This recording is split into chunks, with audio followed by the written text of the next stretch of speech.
নমস্কার বন্ধুরা, অজানার পথের নতুন পর্বে আপনাদের সকলকে স্বাগত জানাই। সার্থকগণ পুরুষোত্তম মাস বা অধিমাসকে মল মাস বলে থাকেন। এই মাসে সমস্ত শুভ কার্য পরিত্যাগ করে থাকেন, কিন্তু ভগবান শ্রীকৃষ্ণ এই মাসকে পারমার্থিক মঙ্গলের জন্য অন্য সকল মাস থেকে সর্বশ্রেষ্ঠ মাস বলে নির্ণয় করেছেন। তিনি নিজের নামানুসারে এই মাসের নাম পুরুষোত্তম মাস রেখেছেন। এবছর অর্থাৎ 2026 সালের বাংলার 1433 বঙ্গাব্দের এই জ্যৈষ্ঠ মাস পড়েছে মল মাস। তাই জ্যৈষ্ঠ মাসে একটি অধিক একাদশী রয়েছে, তা হলো পদ্মিনী একাদশী। তাই আজ আপনাদের শোনাবো পদ্মিনী একাদশীর মাহাত্ম্য কথা।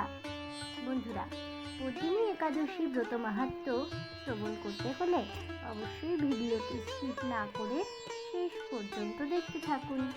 নমস্কার বন্ধুরা, অজানার পথের নতুন পর্বে আপনাদের সকলকে স্বাগত জানাই। পদ্মিনী একাদশী মাহাত্ম্য।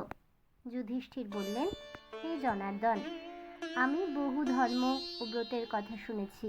এখন পুরুষোত্তম মাসের সর্বপাপ বিনাশিনী ও পুণ্যদায়িনী শুক্লপক্ষীয় পদ্মিনী একাদশীর কথা আমার কাছে বর্ণনা করুন, যা শ্রবণ করলে পরম পদ প্রাপ্ত হওয়া যায়। ভগবান শ্রীকৃষ্ণ বললেন, দশমীর দিন থেকেই ব্রতের শুরু হয়।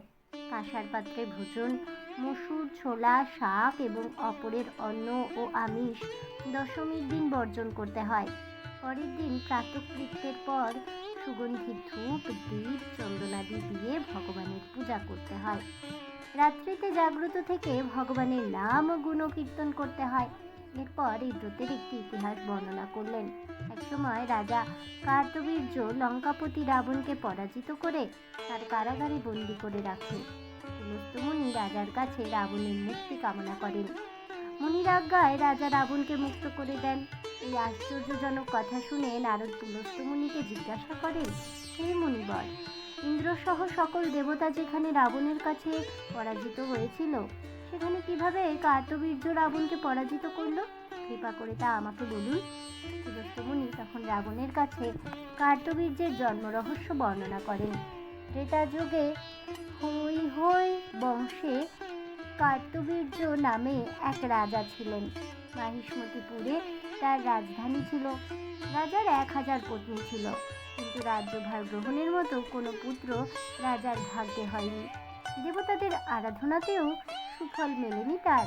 অবশেষে সাধুদের আজ্ঞানুসারে বিভিন্ন ব্রত পালন করলেন, তথাপি রাজা ছিলেন অপুত্রক। মন্ত্রীর উপর রাজ্যভার অর্পণ করে তপস্যায় যাবেন বলে মনস্থির করলেন রাজা কার্তবীর্য। বরানী মহারাজ হরিশ্চন্দ্রের কন্যা পদ্মিনী ছিলেন অত্যন্ত পতিব্রতা। স্বামীর সঙ্গে তিনিও তপস্যার জন্য মন্দার পর্বতে গমন করলেন। এখানে তারা 10,000 বৎসর কঠোর তপস্যা করলেন, কিন্তু তবুও কার্তবীর্য পুত্র সুখে বঞ্চিতই রইলেন। রানী পদ্মিনী মহাসাধ্বী অনুসূয়াকে জিজ্ঞাসা করলেন, হে সাধ্বী, পুত্র লাভের জন্য আমার স্বামী 10,000 বছর তপস্যা করেও বিফল হয়েছে। এখন যে ব্রত পালনে ভগবান প্রসন্ন হন, অতি শ্রেষ্ঠ পুত্র লাভ হয়, এমন কোনো উপায় বিধান করুন। পদ্মিনীর প্রার্থনায় অনুসূয়া প্রসন্ন হয়ে বললেন, 32 মাস অন্তরে এক অধিমাস বা পুরুষোত্তম মাস আসে। এই মাসে পদ্মিনী ও পরমা 2 একাদশী আসে। এই ব্রত পালন করলে পুত্রদাতা ভগবান শীঘ্রই প্রসন্ন হন। অনুসূয়ার নির্দেশে পদ্মিনী পরম শ্রদ্ধায় এই একাদশী ব্রত পালন করলেন। এই ব্রতে সন্তুষ্ট হয়ে স্বয়ং ভগবান গরুর বাহনে আরোহণ করে পদ্মিনীর সম্মুখে উপস্থিত হলেন। ভগবান বললেন, হে ভদ্রে, আমি প্রসন্ন হয়েছি। পুরুষোত্তম মাসের সমান কোনো মাস আমার প্রিয় নয়। এই মাসের একাদশী আমার খুব প্রিয়। তুমি সেই ব্রত যথাযথ পালন করেছ, তাই আমি তোমার ইচ্ছানুরূপ বর প্রদান করব।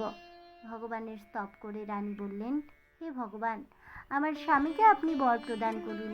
ভগবান তখন রাজার কাছে এসে বললেন, হে রাজেন্দ্র, আপনার অভিলাষিত বর প্রার্থনা করুন। মহানন্দে রাজা বললেন, হে জগৎপতি মধুসূদন, দেবতা, মানুষ, নাগ, দৈত্য, রাক্ষস আদি কেউ তাকে পরাজিত করতে পারবে না, এমন পুত্র আমি প্রার্থনা করি। রাজার প্রার্থনা অনুসারে বরদান করে ভগবান অন্তর্হিত হলেন। রাজা পত্নী সহ স্বগৃহে ফিরে গেলেন। যথাসময়ে রানী পদ্মিনীর গর্ভে মহাবলশালী এক পুত্রের জন্ম হয়। মহারাজ ঋতবীর্য পুত্রের নাম রাখে কার্তবীর্য। ত্রিলোক তার সামনে কোনো সমানভাবে ছিল না। ত্রিলোকে তার সমান কোনো বীর যোদ্ধা ছিল না। তাই দশানন রাবণ তার কাছে পরাজিত হয়। অথ পদ্মিনী একাদশী ব্রত মাহাত্ম্য কথা এখানে সমাপ্ত হলো। তাহলে বন্ধুরা, পদ্মিনী একাদশী মাহাত্ম্য শ্রবণ করে আপনাদের কেমন লাগলো অবশ্যই আমাকে কমেন্টে জানাবেন। ভিডিওটি ভালো লেগে থাকলে লাইক শেয়ার করতে ভুলবেন না।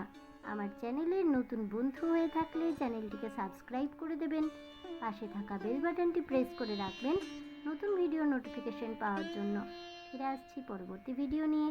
ততক্ষণ সবাই ভালো থাকুন, সুস্থ থাকুন, আর অবশ্যই সঙ্গে থাকুন আর দেখতে থাকুন অজানার পথে।